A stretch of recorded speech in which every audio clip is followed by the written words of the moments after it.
I familjeve të viktimave, por është interes mendoj gjithë shqiptarëve, kështu që do bëjmë gjithë ato çfarë është e mundur në dorën tonë, çfarë parashikon ligji, për ta zbardhur këtë çështje që raste të tilla, raste tragjike, si rasti Martin Canit, mos përsëriten nëpër shkolla dhe mos përsëriten në ambiente publike në Shqipëri. Cila ishte arsyeja e këtij procesi dhe gjykata ka kërkuar që gjithë procesin gjyqësor të zhvillohet si duhet të zhvillohet apo vetëm seanca paraprake? Duke qenë se jemi në seancë paraprake, aktualisht gjykata merr vendimin për pjesën e seancës paraprake dhe ka vendosur që është seancë me dyert mbyllura. Ne do ta respektojmë këtë vendim gjykatës deri në momentin që do kemi kërkesa, do kemi mundësinë që ne të shprehemi për këtë fakt.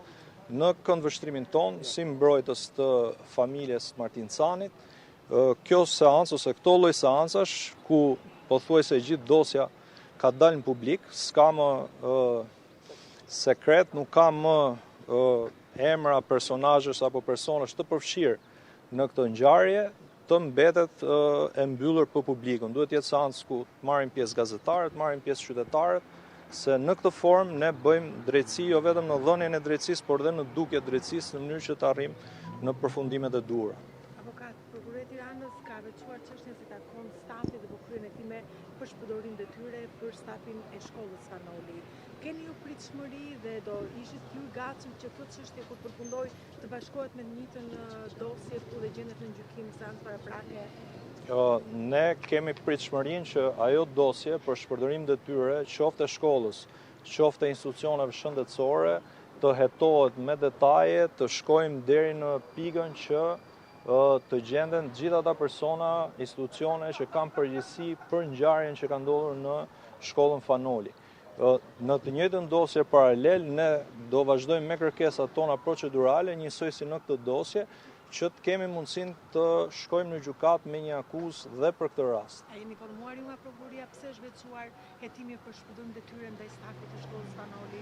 Jemi informuar sepse veçimi i dosjes është bërë në mënyrë që mos pengoj dosjen e parë që lidhet me vrasjen në rrethana cilësuese, e cila po gjykohet pranë kësaj gjykate aktualisht.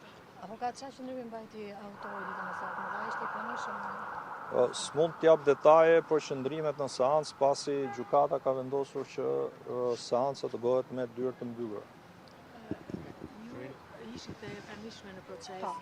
Edhe natyrisht që keni lexuar, besoj e keni lexuar edhe materialin paraprak të Prokurisë Tiranës, ku përmendet një oficere sigurie e cila pretendon se përpara konfliktit, po edhe gjatë ditës konfliktit tragjik ku i humbët fatkeqësisht djalin tuaj, ajo kishte njoftuar autoritetet. Do vazhdoni ju që të insistoni të zbardhet deri në fund kjo histori, jo vetëm këtu penalisht ndaj të akuzuarit kryesor? Patjetër. Unë e kam thënë edhe nuk të ishem, do luftoj deri në fund, dal drejtësia, sepse ne nuk kemi qenë thirrur as nga arsimi, as nga mësuesët, as nga asnjë, dhe fëmia im humbi jetën në mënyrë tragjike, edhe me rrethana që ato ishin të menduar. Edhe unë do kom ngul, edhe do luftoj që dal e drejta, për drejtësi kemi ardhur, dal e drejta dhe të mbrohen gjithë fëmijët, sepse sot më ramu nesër mund të bëj kujdo. Pse zgjati ky proces kaq gjatë sot? Çfarë ndodhi në seancën me dyert mbyllura? Ja, foli avokati për punën e seancës. Unë flas si nam, flas si nëna, dhe them që edhe siç e tha dhe avokati pak më para, që seancat bëhen në mënyrë të hapur, sepse këtu nuk kemi çfarë mbajmë sekret. Kjo është marrë gjithë, domethënë, edhe jashtë shtetit. Ndoshta nga që i akuzuari ishte në moshë dhe kjo është arsyeja pse për ato s'di të flas sepse unë nuk jam avokate apo nuk e njoh ligjet. Jo kërkoni me dyert hapura që të jetë me prekshme drejtësia dhe të kuptohet edhe nga publiku. Patjetër, se edhe fëmia im të bëhet një simbol për fëmijët e tjerë që mos ndodh te asnjë familje. Kjo tragjedi shumë mua ndodhi. Faleminderit.